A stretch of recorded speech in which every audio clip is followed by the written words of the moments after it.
This is Capital Ideas TV. Coming up, the longtime CEO of GOEASY on his company's ambitious growth plans. The head of Village Farms on the biggest cannabis production plans in Canada. Carl Data Solutions CEO tapping the huge Internet of Things market. And Mark Zaret with 3 gold ideas. Hello and welcome to Capital Ideas TV. I'm Mark Bunting. The turn of the calendar page is always accompanied by New Year's resolutions. Goals we set to improve ourselves and reach fresh heights. Well, consumer lender GOEASY is setting some very ambitious targets for itself and has the track record to back up its boldness. The company targets so-called non-prime borrowers and has carved out a very lucrative niche for itself. The company offers unsecured personal loans of up to $15,000 to Canadians with lower credit ratings. It's a riskier clientele to take on, but GOEASY employs a rigorous screening process that weeds out most bad apples. As a result, just 15% of new loan applications are approved. 15% is also the company's average net charge-off rate, or the percentage of borrowers who can't repay their loan, which is low for this sort of lending. The results speak for themselves. GOEASY has consistently increased its lending revenue for the past several years and hasn't failed to do so in more than 20 straight quarters. It sees more growth coming as well. The $165 billion market it operates in is only getting bigger as millennials and new immigrants stream into the credit market.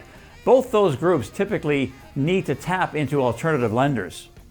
GOEASY is looking to ramp up its revenue and operating margins at a healthy clip in each of the next 3 years. It plans to open up 30 new locations in the next 12 months. It also expects to bump up its revenue growth, hold a loan portfolio worth at least $1 billion, and earn operating margins in excess of 40% by 2020. Those are aggressive targets to hit, and it will take some solid execution on the part of management to get them done. GOEASY CEO David Ingram says he's up for the challenge. He sat down with us recently and explained the way forward in 2018 and beyond. David, I want to start with a couple of comments from a few people. Dan Lloyd of Sui Generis was here a few months ago, and he holds your shares, as you probably know, and he says that GOEASY is the best financed lender he's ever seen. High praise. Also, Beacon Securities, which covers you and has done some investment banking with GOEASY as well. The analyst there recently said that he thinks that GOEASY is the next power stock in the consumer sector in Canada, following in the footsteps of the likes of Dollarama and Gildan. So what do you make of that kind of praise for your company? Well, firstly, I mean, it's great praise and great compliments, particularly to be in the same company as great organizations as Dollarama. So I think to many people it's more of a recent event for us, but it's been 17 years in the making. So from our position, we've been growing this organization consistently every year for 17 years. And I think getting some of that recognition now is a good reward for the staff that have done the job, because I've worked with the team now for many, many years. And I think we feel pretty good about the prospects, but we obviously feel pretty proud of the past heritage too. You've recently raised roughly, let's say, $500 million. What are you going to do with that money? Hopefully spend it on many more loans. If we go back to Q3, the origination base was about 170% up year on year. So we originated 156 million or so. Loan book growth was nearly $50 million. So for us, we've got plenty of growth in the pipeline to service for the next many years. So we'll probably utilize most of that facility during the course of 2018, and then we'll tap into the revolver in 2019. And then we'll see what the state of the loan book is at that stage. I suspect we'll be back at the market looking for cheaper and better capital from around the end of 2019 going into 2020. When you lend, have an increase in lending of, say, 10 million, what's the relationship to the bottom line? How does that translate to earnings? Well, the math is, I think, fairly simple. If you look at take our gross yield, which is the interest yield plus other products we might sell, for last year, that's around 60%. So if you lend out $10 million over a 12-month period, you're going to generate 60% return in revenue. So that's going to be $6 million. And then our operating margin on that business is around 40%. So when you take that number on the 40% of the 6 million, you've got roughly $22.4 million in contribution. So that's what incremental lending does for our business on the scale and structure we have today. There's been some talk that you may think about or are thinking about spinning out the Easy Home part of the business. Are you doing that? No, I mean, we have many debates and discussions, particularly as we started to fund the growth of Easy Financial. It had always historically used the leasing cash flow to generate the growth of that book. So without Easy Home, we would never have been able to grow Easy Financial to the state that it is today. Now it can survive independently on its own cash flow, but Easy Home still generates 20 million plus a year.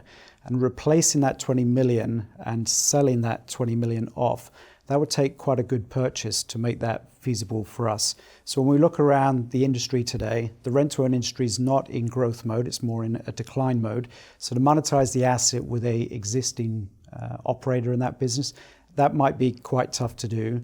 And at the same time, we really enjoy the cash flow that it generates for the business. So as long as it can continue to provide $20 million a year, the credit agencies like it because it gives us a bit of diversity in the ability to fund the book and the growth for the future. So at this point in time, we've added Easy Financial as part of the product mix into Easy Home. So we think those things added together make it a good business to keep, at least for the next few years. That was so much better than a no comment, so thank you for that. That was very good. Lastly, the markets are loving your stock. You're at an all-time high. Although volume's quite light, and you've got a price-earnings ratio of about 10, which is unusually low for a growth story like yours. So why doesn't the market appreciate you more and value you higher? I think part of it is we do have a low liquidity, as you said, on the stock. Management and the board owns collectively around 28-29%, so we're obviously invested in our organization. If you look at the sector in which we operate, the index average for a rent-to-own company across North America is around 13 times future earnings. If you look at the consumer lending alternative space, particularly in the US, and benchmark the public companies, it's around 17, 18 times. So I think we do have a bit of a gap to where we should be trading at to where we are trading at. And if you look at the TSX, I think forward-looking multiples around 17 times. So I think a lot of the gap is really the sector we're in, a bit of a misunderstanding about the product that we serve. And people nervous around, is this alternative lending the right space to be invested in, and it's safer to invest with the banks?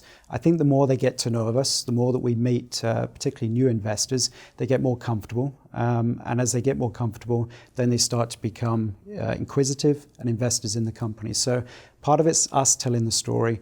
Part of it is getting comfortable with the sector. And then lastly, it's just really having comparables that they can benchmark us with. And we don't have that so much in Canada. But as we've attracted more US investors, they can see the landscape that we're measured against in the US. Well, Pico de Beans is a lifestyle brand. I was fundamentally confused why there wasn't an apparel product that fostered a lifestyle of play for children. I want the world to look at the lifestyle of a child as something that needs to be preserved and protected. And we create an apparel product that makes them feel good. It allows them to get outside and become who they are. And that's what we want. We want to foster a playful life. When it comes to growing vegetables, Village Farms International has just about everybody beat. The company has more than 30 years' experience growing low-cost organic tomatoes, cucumbers, and peppers. But as we found out in our chat with CEO Michael DeGiglio last year, Village Farms now has its sights set on a much more lucrative market, and that's cannabis. The company formed a joint venture with cannabis producer Emerald Health to convert one of its greenhouse facilities in British Columbia into a cannabis operation. The JV has the option to purchase 2 nearby facilities as well. The goal is to expand production to 300,000 kilograms of marijuana by 2020. That would be nearly twice that of current leader Canopy Growth and would supply half of the estimated Canadian market for cannabis. The market response, in a word, has been tremendous. Investors have lapped up that ambition, doubling shares of Village Farms in just a few months. They now sit around an all-time high. We recently caught up with DeGiglio again and found out about how this shift into cannabis is unfolding and how his strategy for becoming the market leader is working. Michael, you were with us quite a while ago, and we don't want to assume that everybody saw that interview. So give us an overview of Village Farms International and your plan, what you're doing right now. Village Farms, we've been around 30 years actually, as the largest hydroponic producer of vegetables in North America. We're actually the oldest operating company in the United States, and we have assets in different locations, including British Columbia, Canada. We've been on the TSX now for 12 years, and we're going through a transformational event for our company with the legalization of medicinal marijuana and soon to be recreational. We've taken our smallest greenhouse in British Columbia, which is 1.1 million square feet, and we've converted it through a joint venture into a cannabis facility, and that's undergoing as we speak right now. So update us on that conversion and on the licensing process here in Canada. Back in June, when we announced our joint venture, we at that point put a team together to start the licensing process, and we did file in September. It was received by Health Canada the next day, and it's an additional site license, so we received, our application was approved by Health Canada just a day later, and the conversion has been underway, and we expect the first portion, 250,000 square feet, to be completed by this February. At which time we hope that will be considered for approval on that second site license. In terms of how you are going to cultivate cannabis, you're going to be using greenhouses. We know Afria does that, some other companies do that. Do you think it's superior to using different types of spaces, boxes I guess as they're called, to grow cannabis? And is it superior because it's low cost?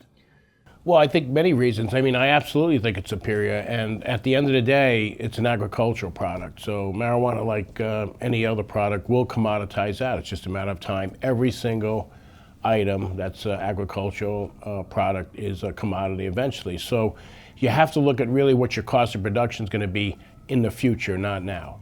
And greenhouses, high-tech greenhouses, intensive agriculture, are used worldwide for high-value crops. So when we entered into the space and looked at it, we just couldn't quite understand how it would be sustainable for a large investment in indoor growing. And at the end of the day, we have branded products that we produce that are very high quality. They're ingested tomatoes, cucumbers, peppers. So we are absolutely confident we can produce the highest quality cannabis in greenhouses. It's not solely for just indoor growers. Let's talk about the stock. We like to think that we're responsible for this, but there's a lot more to it than that. But since your last interview, the stock just took off, and the market's really got the story. It's pretty well more than doubled since then.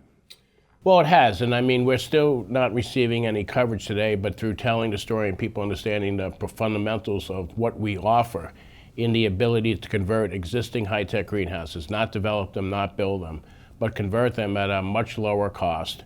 And the critical mass and knowledge and talent that we have in our company that we can immediately access to grow cannabis in existing facilities. So we can move very fast to the market, and I think that story is resonating very well with others. Now, the stock has increased, but I mean, when you compare our stock price even today, if you just looked at the other LPs on a cost per gram, just on their funded capacity, they're trading at an average of about $12 a gram, and we're still $1.60. So even though our stock is ramped up, there's still a huge differential in the valuations compared to the 8 largest public LPs out there. So there's lots of room to run potentially with the stock. Absolutely. I mean, we're going to be one of the largest cannabis producers going forward, and that's just with the smallest conversion, the smallest greenhouse conversion to start. We have options to convert others too. For many companies, we tell them that their data is like the Mona Lisa. It's incredibly valuable.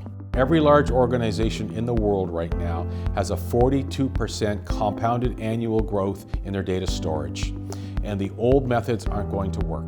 Leonova's technology was built under the following assumption. All your investment in network technology and security technology and hardware, we assume it all fails, and the bad guys are going to get access to your data.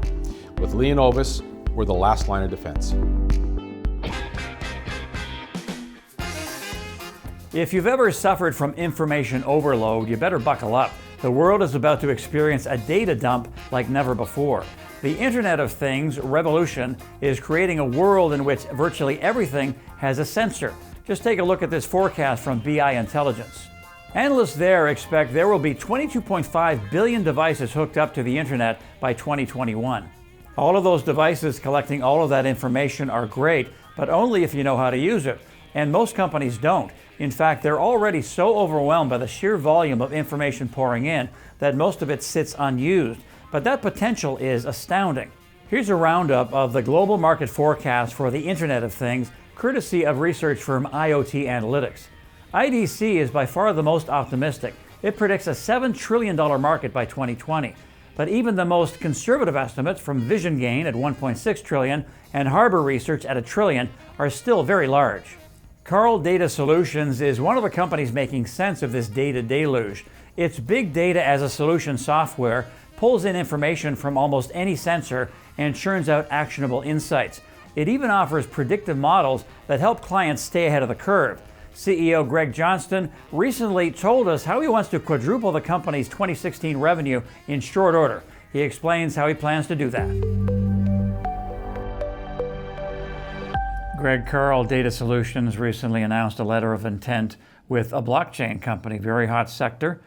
So tell us about your interest in blockchain and how you could incorporate it and integrate it into your business. Yeah, well, our interest in blockchain is really data transactions and the security of those data transactions. Blockchain provides a method for storing and accessing data that's very, very safe. Right now, a lot of the data transactions go from the sensors into a centralized data repository, which is read-write, and that could be a potential point of failure. It could be a point that could be hacked, and then it goes off to the client. Replacing that centralized data storage with a blockchain makes a lot of sense to us, and we just see it as a natural progression of our company and something we'd like to include moving forward. Last time you were here, you talked about wanting your company to basically quadruple revenue in pretty short order. What's the biggest factor that allows you to think that you can do that? I think the biggest factor is our move into other verticals. There's other verticals that desperately need the technology that we provide based on the amount of data that's being collected.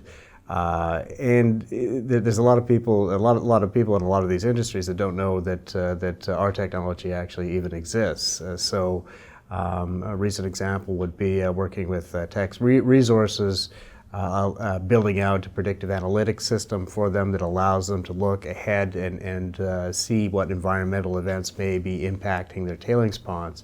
For instance, that's a good example of working with somebody other than in a different vertical than typically municipalities and water management engineering firms that we're working with, and we see these as quick wins for us because these companies need this technology yesterday. I mean, it's something that they really require to operate efficiently. Now, a lot of companies out there, no matter what sector, some of them just have concepts and promises for the market. You have actual contracts with big cities, Dallas, Toronto, LA as well. So what else is in the works in that area? We've got lots of big cities, big contracts. An interesting one that's coming up. We signed Dallas a little while ago, but interesting one that's coming up is something that we're doing with the City of Boston, which is a combined sewage overflow public-facing website to allow their citizens to know when there's a problem and keep them safe, keep them out of the water if there is a problem and sewage does overflow into the surrounding areas. That's interesting. Now, there are a lot of companies in your big data as a service sector. What gives Carl Data Solutions a competitive advantage in that area? We're a turnkey business, so we come in, we evaluate the situation, we were able to apply the hardware, the telemetry, the customized data dashboards and applications. It's all a SaaS-based system. You don't have to purchase any hardware and set up any software on that hardware.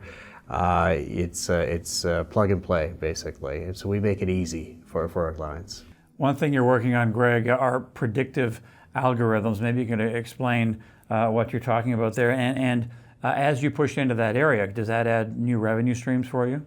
Yes, so machine learning is a big part of what we do, artificial intelligence. So applying machine learning to the data that we actually collect, we think we can save people a lot of time and hence a lot of money and increase overall operational efficiency by having the machine do most of the work.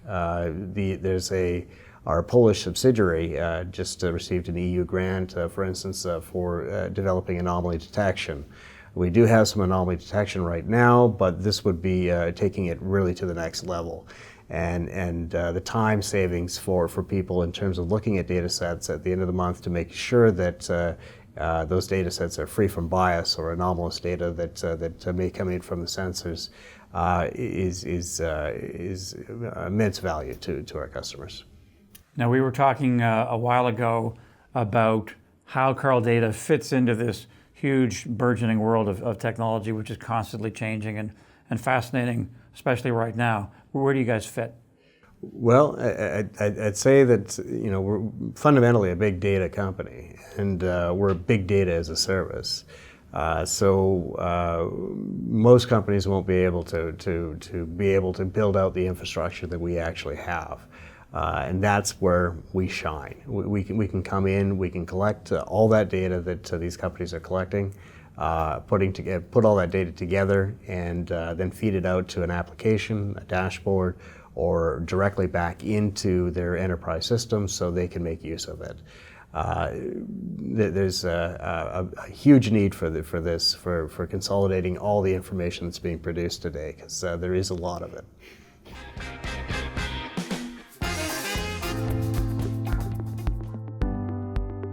So we have a tagline, and that's like the Desert Line Energy is the next producing lithium mine in the world. Not only at Desert Line Energy, we're ready to meet the demand of the lithium market today by coming into production now. We're also looking out into the future, and we see a bright opportunity for us to be a long-term producer producing lithium chemicals for the growing lithium market today and then into the future. Mark Zaret is a research analyst for Teraz Fund, which is run by Spartan Fund Management. The fund has a return since inception of nearly 94%. That's more than double the TSX Composite. The fund focuses on small and micro cap stocks, and Mark Zaret right now has 3 gold ideas for you. So 3 names that have done very well for you this year. You're going to give to us today, and they're all in the gold sector, and I'm noticing a very distinctly international flavor to them. So we'll start with the INV Metals, which is an explorer in Ecuador. What do you like about them? All 3 of these names have something very much in common, and that is that they were all very, very beaten down in 2015. Well, all through 12, right through to 15. We were experiencing a really almost incomparable bear market for microcaps, junior stocks, and in particular in the resource area. So these things literally were just thrown out by just about everyone. I remember at the time there were all kinds of articles being written about various funds all around the world that were just never going to invest in resource again. So this whole resource thing was just over.